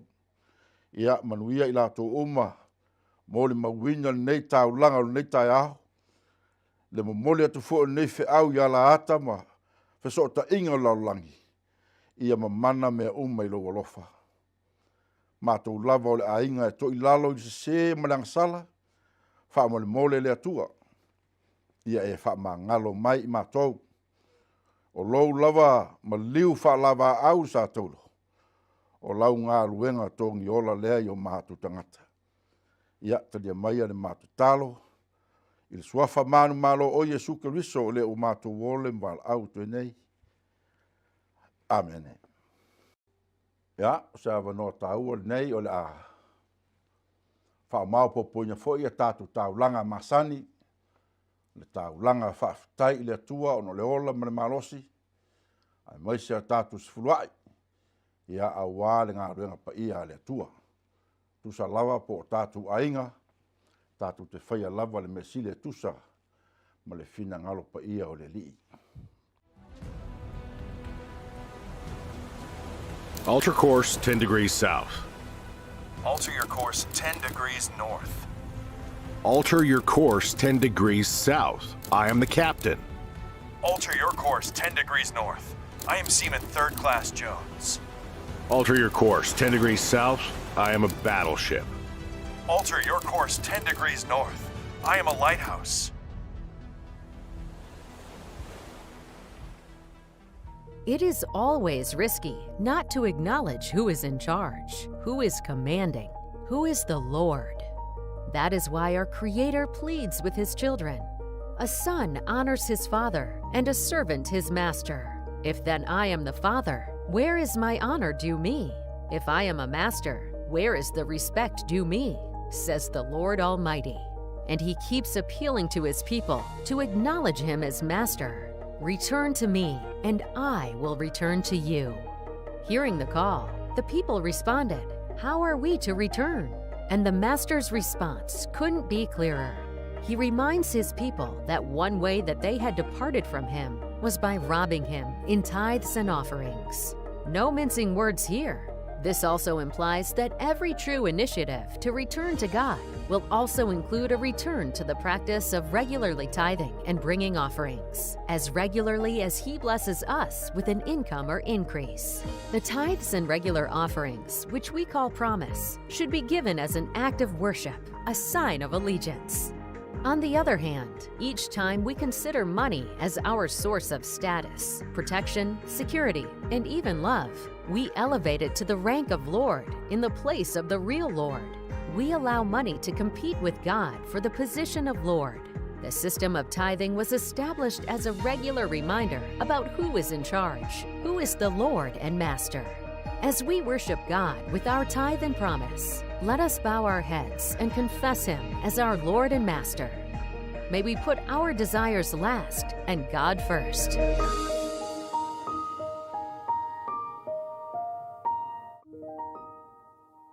Whai talo. Le tumu lava le langi ma le lalolangi o sosia ma le tamao ainga o lao fio. Awa na o se taulanga le atua mātou te ofo atu. E whaafitai ai oi lau pule whaito tasi. I au mea lofa ma lau tau singa o lo mātou ola. Ma lau whaamunianga. Waafu ai na mātou maua nei awa noa whaaptoa. Ma ngā ruenga na e tofi ai i mātou. Ofo atua mātou sifurua i le ri. Whaalia i lo mātou usi ustai e tusa ma lo finangalo. Ina ia tō ai manuia o ngā ruenga pa ia lau fio. E le ngata i lo mātou atu nuu au le lalo langi atoa. La vea ina ni a nganga mo lo malo. Whaamunia i la tōn tā pena ma saunia tau lang mas furuai. Amen.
Bale, oh Lord,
Au tu o se ao onga whaptoa ni Sapati. E whapea. O a inga e whewai vai ai. E le tu mau. O a inga e whewai vai ai e le tu mau. A whai tātou te whaitauina le mātai o le sifurma lua. A le whai upu e lua sifurma lima. O loo iai le whamtalanga lea e au tū iai la utau talanga. Ona o le taimi na whaia i Jesula na ngā luenga lea o le wha malolo tangata mai. Pisi iai Jesu ngā luenga. E wha i o le mōli mau, o le aoao, o le launga, a e wha malolo fo i tangata mai. Le tangata mai la lena wha malolo i Jesu. Malolo le mai, to e tuli ese Jesu ma te moni. Awa te Jesu e whaalongolongo atu a tala noa whausai o mrau tusi upu. E whaatatau le me lea ua vaai ai ai. Malolo le mai, to e tuli ese te moni. Ia, ua whe musu ai. Ma tala noa. E whaalongo atu ala Jesu e ese alma natu o whausai o ia mele moto tangata. Whai mai leo le whaamtalanga Jesu whai upule e luas fulba lima. O malo uma lava e whai vai ai. E wha umatia. O nuu foi po a inga e whai vai ai. E le tu mau. Wa te te ilala au whasai o mlau tiupu. Ma e na whaalongo le whaamtalanga lea. O na leo au mai sao am whetalai le li whaola. I le mea le tupu, i le si o manga lea e whaalongo iai. A wao le tal noa la uria. Ina ua malo lor tangata mai. Oi o le tangata la le sau mai le. Ngā luenga le li foi le ta o le pule o te monio. Mele pulo. Whaalongo atu Jesu o whetutu nai. Ma tala noa. Whai mai isi. E ala pe a whai ai na te whai se vāwenga tātou te ilo ai o Jesu. Mai isi le ai. Se o le tai leo o te moni. Ma fu angala na wheaturo le wheatalainga le a Jesu. Tau te sira fia au tau. O malo e whewaiwai ai e whao mtia. O a inga foi e whewaiwai ai. E le tu mau. Ai tau te sira fia ina ua toi ta tala e lea nganga o lea tua whamtalanga lea. I le tusi o luka lo mtau pesuma tasi whai pesu fitu. Na toi whaalau tele loa e lea nganga pa ia o lea tua. Ia lea o onga lava le tasi. Whai mai lor whamtalanga ai tusi e nei. O mā lo uma e whewaiwai ai. E wha umtia. A o a inga e whewaiwai ai. E mā leia lea. Ia, na whai a la si whaingata. O na o lea la ua ta tala sao ele me ngata ai. Ia le unga o whamtalanga. A whewaiwai ai se a inga. E le tu mau. A whai ai pēr whewaiwai ai. E mā leia. Mana tua mai, na taimi na whai e le atua le tangata. Na whai a loa a tamu e le atua o le mea alofa na tuu mua i a tamu o le mele o le alofa. A tamu. O oe lava ia malou na tula malou o langa e te alofa i lau awa. O oe eva, o lou lava na tula e te usi ustai i lau tane. Mea le whamtalaina tuspaia. Ono winga la o le a inga i aile le vale. E iar ta mā loa e alofa whawhine. A iar whawhine e ustai in whalongo i lantane. Le antato loa le whamtalanga. Na le i loa lava i la amtanga. Le mea alofa lea le atua tu ina iai. Aisha. Na ma fua na le loa le va no faile. Ona ua le faia le me fina ngalo ia le tu. Ua fai lava le loto tangata ia. Ua le faia le me na fina ngalo ai man porkalame le tu. Ya. O le tele ia o mea e fe vai vai ai ainga. Tele. E alu Sapati nei o tau loto mo whamatala le tele o mea e afu ainga fe vai vai ai ainga. Au le sila le mea taua e tupu ai le mele o fe vai vai ai o tatu ainga. Mumua. E afu ana fe vai vai ai ta mama tina ma whanau. Ese tantonunga i le li. O le winga o le whamatalanga. E se ale lotu e alu e tamaloa, e se le lotu e alu e whana, le tinau le ainga. E se le me ye whanau. Mantua mai la a ese loa matua, e se fo ele me wo e whanau. O nisi fo i matua, e alu a le tamai le lotu, nofo tina, ta apel whanau. O nisi matua, e alu a le tina le lotu. Ia, ai ese fo ele me ye tamai me whanau. O i la tatu teilo ai. Le ai eli ele o se me leile mea. Mana tua lava. Ia le tala le mua sa melu mta pe lua su lima. Al fa ipu mua tolu walu a mausa taimi le sona e va aila le iai. O le tala le fa tau le tangata le o na palu. Ia malona faletua o apikaila. Ai va aila le mea taua le ainga nei. Ma tua tele alfa munianga le tua mola ua e fai ala auna e fai ala la fumanu tele me la te maua alfa lave e alua apikaila ia e sanga i mule tua ai no fo ana palu ia e le fai ia se me sili moleli o lo na o langa na o ana manua manan fampia na o lana nga luenga mana pia a o finya la apikaila ia e serta ua fa me fam talanga tuspaia o na palu e tele me fina o vale. Ai leanga foi lona amio. E amio valea, amio leanga. Ia, ele alu foi se lotu e nofo ala inga. Ma fo anga na o lona ingoa. E valea, pa fai tau tuspaia. Ar tama tai la apikaina. O sta mai tai e tau sa fia tele lona soifuanga. E wha maoni la va mana palu, e wha maoni ono tiu te la inga. Ai sili atuna wha maoni ma wha longo ile atua. Tō te lo la le uwinga ma le mea taua. O te mai tai nei, whai mai tala tuspaia. A pikaila e le lei lo na mawhau. Le lei lo na winga o tangata mtua. Te le lo na iloa e wha tau le vau ia. O lo na to lua mana whanau ai maise le vau ia ma le atua. E le ngate lea. Ar tamai tai e la le lei tele. O le vaila tuspaia. O api kaila le ngata le lei le mawhau. A o ia o se tamai tai e la le lei tele. Ia a peano whai atu a mauso awa noa Sapati lea na e whai tau lea le momosa mele whai tau pe lua sifuma lima. Le la oto atua la. Le mea ne whai vai a inga nei. Whalongo lata vita o lea ua amata na sele fulu o la fuma moea. Na palu.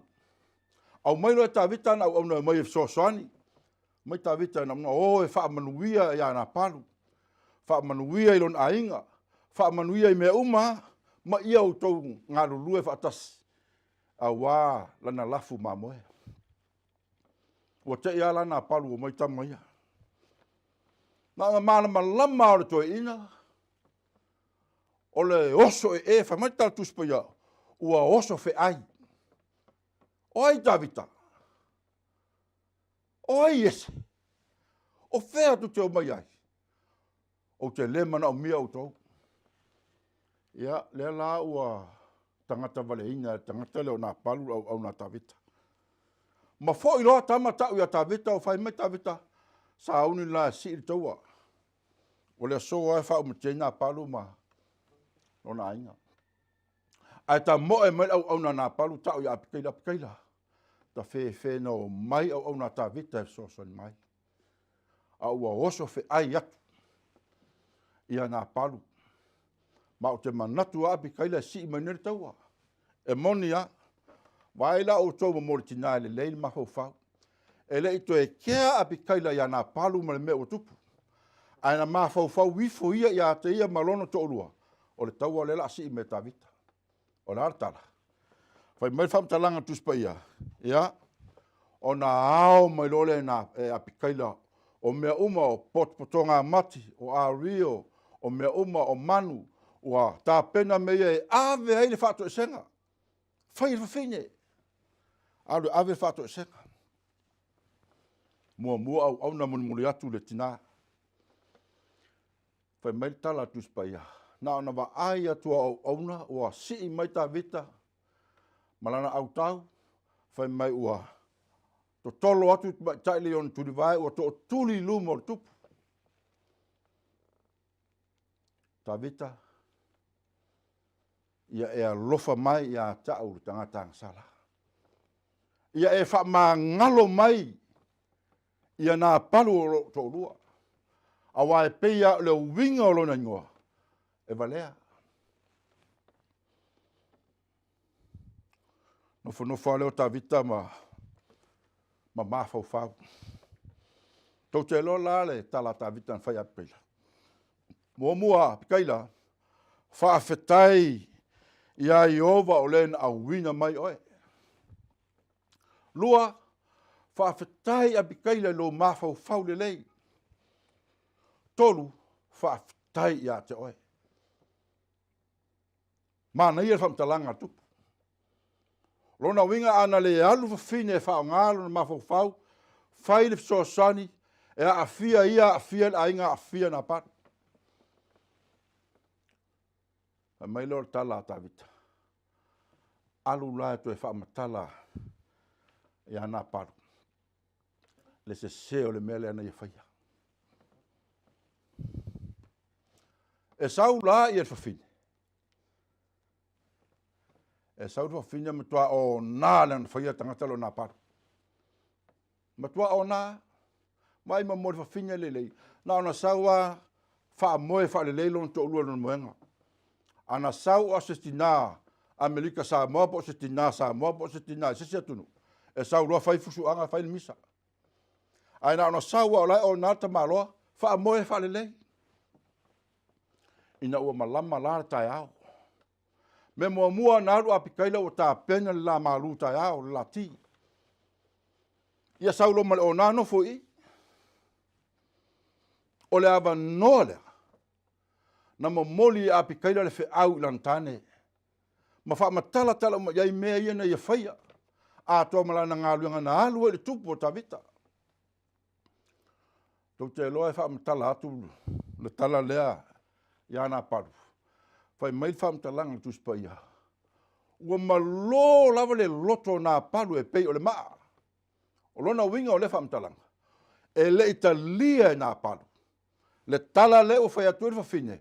I mea umai ana tupu. O tō vai ai se ta māloa i nā maulalo, lona mawhauwhau. Me lana whai atu e o le lotu. Wha longo le tala le atua ma si uwhafonga mai le langi. Ai le fia lotu a. E nofo ale ainga. Na o ana manu a malona ainga. Manu mauna ainga. O lana pia, o lana awa i le aso atoa. Le lau a batu le tala. Ai whai mai e malo ale loto. Na te leta lia. Tau te loa le whai upe tōrus furuwaru. O le maalia o le mea lea.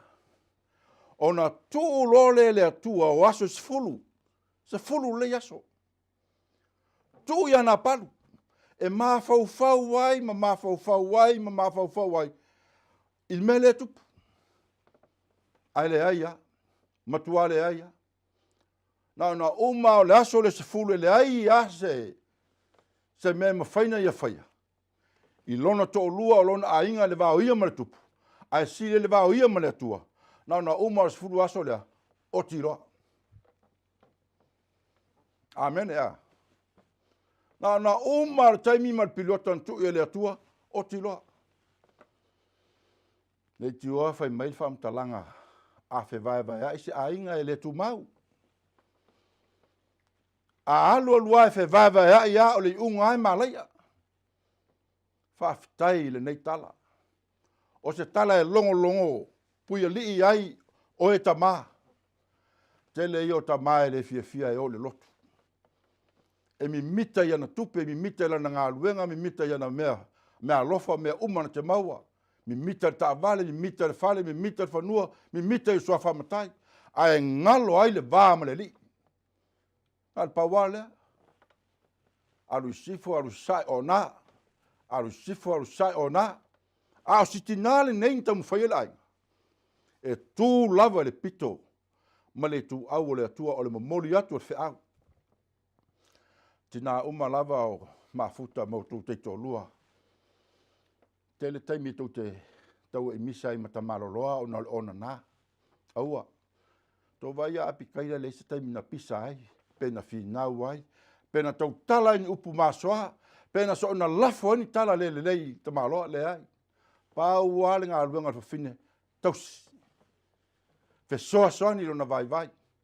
A o le pule ia ma le mana. O le mea nā le atua. A mene tātou. O le mea nā le atua.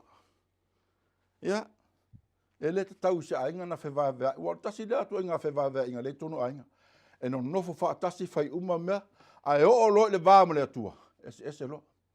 Ese me whai tamalo. Ese me whine. O le isi vāenga e tupu mai ai mele o le ola whewai vea i o ainga. O le mele o le whaitama whaapito. E whailonga ara tama e te alofa iai tina. E ese fore tama e alofa iai tama.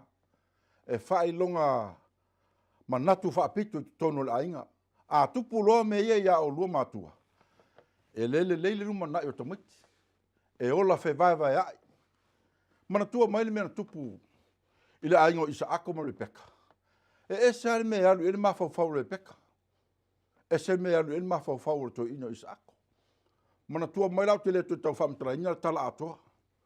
Aina mafua o na matua hita tama lea o e sau. Ia. Ono le whamonianga lena ave ia kopo. Mantua lana matua hita tama. Whamerika ene se luas fulu walu whai pafatas. Ua hita tele e sau ia kopo. Ona ole manuia. Na wha manuia atuai ilon tama ia teia.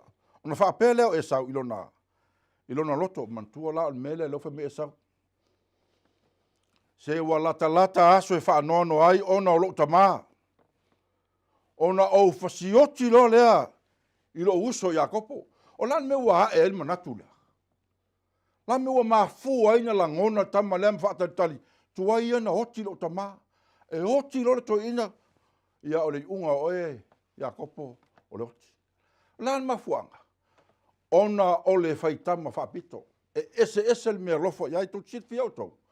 A tupu se mea le to tonu la ainga. Wa e nofoa o e ta mama o e tinama yerisi o si o manga le petia whanau. E ta tau na tutusa ta mati uma i le lua tau singa o nisi taimi. E alo whaar tina i le tama po le tenya le mau mai an tupe.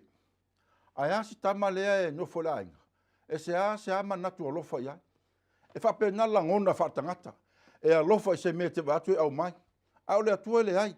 E tutusa le leile le tau singa o ta miti au le manatu whaapito. Tau te lo le isi lea mea tele ai le whewaiwai ai o ainga. O le melo le ola mana o nao. Mana tua foi le tula fono lona se fulu. Le polo inga lona se fulu. Leo lo ile soto e lua se fulu fai upo e sufitu. Au e te manao i le fale o le lua te tua oi. Au e te manao i le avā a le lua te tua oi. Po lan au na tane, po lan au na fine, po ana manu. Ia po se tasia mea o le ainga. Au e te manao nao. Tau te ilo tasi le mea na te au mai e le vai ai. O le ola mana o nao. Ai mai se ia le taimi e wa ai atu ai oi le ainga le tu ai wa ese si o manga ua. O me wa tupu mai. E te nofo fua e fua lava lo loto. E mana o nao i mele. To te lo le atua. E fua e le atua se mea alofa e mai atu e whetau i marau mawhau, whetau i marau malos. O le ata na le atua. E lei se mea tātou te tangi sā i le fia awhi o mea. Ai la i titiro mawhau whau e pūle ai ni me te whaia. Me whaina e whaia. Tau te loa. Ve vesi a le a inga o. Arona miliama. Ve vesi a. O teimi uma tau tartala miliama. E whata tau tofira le ya mose. A whamai tātou spaia. Ua ita lava le whina le miliama. I tātou i maarona. Ona, o le tiute lea o le wheta lai mai o le atua ya mose. Ai tusi anya tusi, na amata mai whapea. Ona ua whai a vā mose i whawhine kuso. Ia, o inana amata mai ai. A le i o le mele tanu le loto o miliama. E ita le mele o le ave na o mose o tiute. Wheta lai mai le atua ya mose, wheta lai mai le atua ya mose, wheta lai mai le atua ya mose. Ai a ia maua. Ai a maua marona. Pa ai la le whatau waa o le mea itai. E ita le tō whinga. Ma le tiute. Ma le tua mai nao le se senga. E nao na matua o arona. A o mose a le whatua tuanga o le atua ma le atuanga o le wala au o le atua. E whatau le teita ingo. O arona ia na o se sosoani. Miliama na o se sosoani. Au ma na o whawhini o miliama tutusa. Ia whetalai mai le atua ia la ua whetalai a mose. Mana ia wha manga i le atua. So sau perfeta, so sau auna e wha ali atu ei miti pos wha alinga. A o mose, o te whaafsanga i le lei maia. Pai mai whamtalanga tuspaia. Ea, ona au mai lole le atua wha iunga. O le ngu tua leo miliama to mumu. Le na amata ina tu e le pela. E le atua le pela ia te ia. Le pela, le pela aron. A le pela miliama. Fitu aso. Na tua ele tua la o ngal fine. Ona. O le fa fine fallinga mai fo le e mali la uva ai ona fallinga. A le loto ese mela ia. E tau ausi na loto i lunga. E tau ausi fai tio e mana o mea. O le isi va enga e fa tuplo ia pe le mele o le ola fe va ai o ainga. O le mana o tupe. Ai se isi fa fita au le fa ma lepe inga a inga. O tupe. Ia, o tupe a ia o le mea o ngā o le tautua e sili atu ntaua. A o le tala tuspa ia te taunu toa whau tauta ma fau le lei. Mo motu mo taunu ta peona fau pasifuru. A wā o le mana o i tupe o le pongai leo me leanga umalava. Ua mana na o te le ei nisi. Ona sa sea i lava lea i le upo le whatua tua. Ua tuia ai uati. Pua ngā e tele. Ele lei le tupe. Ai e se sea lona pulea ma whaasoa lau tupe. Ma e tuina nau tupe. A vea lo le tupe o se mea na te wha ma lepe ina le ainga. E fe vai a i le ainga. Tele ainga tau i misa i tupe. Tele ainga whalpui tupe. Tele ainga pe pelo i tupe. Ma o le tupe o le mea o le au sili in taua e au ngā. Ai a le leina pulea, le leina va aia, le leina whaasoa. O le tupe ana te ave sea oe mai le tua. Mana tua mai la ana nia ma sa whaiva. O tangata tau tua lotu. O se a inga e whavae mai ai atu le tua mano finangalo. Lena maa foina ofo, tal noa e lunga moenga mwhatu. Le whawhine te maro se a maua tā tupe, ave se tupe mo le atua. O le whanua le tauna ave. Ia whaatau lor whanua. Ai na maua o tupe o lalme o tupu. Sui lor por kalame. A lar suinga na lena na tupu o le whaavilave. E sa o arta la Yesu. A inga vai ai. E malaia. A la leo malaia le auria. Wa leo le ave umar tauranga no foina mo ngā ruenga le atua. Ua vai se vai ngā watu ta malo maliu. Muli atu fa fina watu foi maliu. O lan mafuanga. Le anga le atua. Le ai. Ua pepelo ngia la ua le atua. A o tupe. Tau te iloa le nu o le atua. Ma le au keusiano. Ai se isi mea te wha utauta i ai le wa ainga le leo lo ainga. O tupe. Wha mua le atua i lau tupe. Tele tangata Tu ina nau tupe. Tele tangata e loto ita i tupe. Tele tangata pepelo i tupe. A o lea tua, o lea e sila lea tua i lo loto. Tau e tau vanga mulo lau tau taranga. I le luka le valu fwe pelosu matasi. A o ia Yesu na o atu le moto tangata ma ona so umfa Yesu o lo tina le sa. Yesu o lo uso le sau. Mai tala Yesu. O le lei.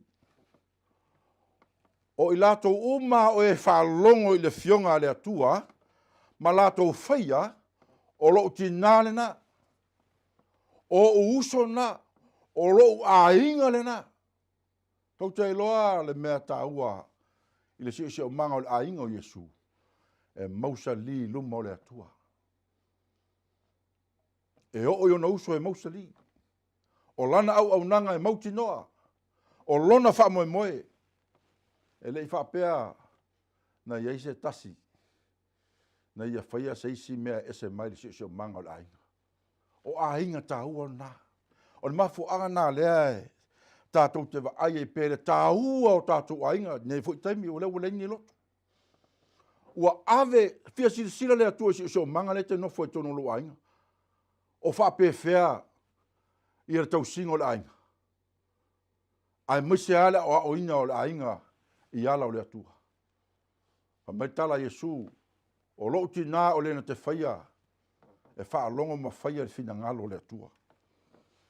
O lo uso o lo tua fine o lo ainga e mausa li e tu mau le atua pe a fai la tu te faia le fina ngalo o le atua ma la tu fa longo le me fetalai mai le atua tu sa me manui o tangata soifu ia il file mu le li ia il manui o le atua o tatu ainga ke usano ne sapati a tatu tapo ia tu ia te ia amene.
o la au Sauniga tātou te talo whaiu.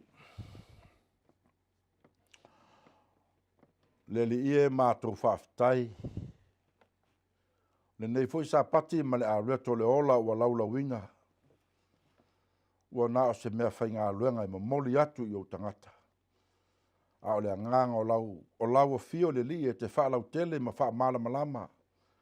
Le tāua o ainga e mausali. E whaalongo e lau fionga. Ma whaia lau finangalo. Ia manuia a inga ke usena uma o e mori mawina. Ia nei Sapati ma nei tāpo inga. Manuia nei atunu. Manuia i mātou. Le au whainga aluenga. Ai maise le fola ina o lau tuspa ia. Ono Yesu. Amen.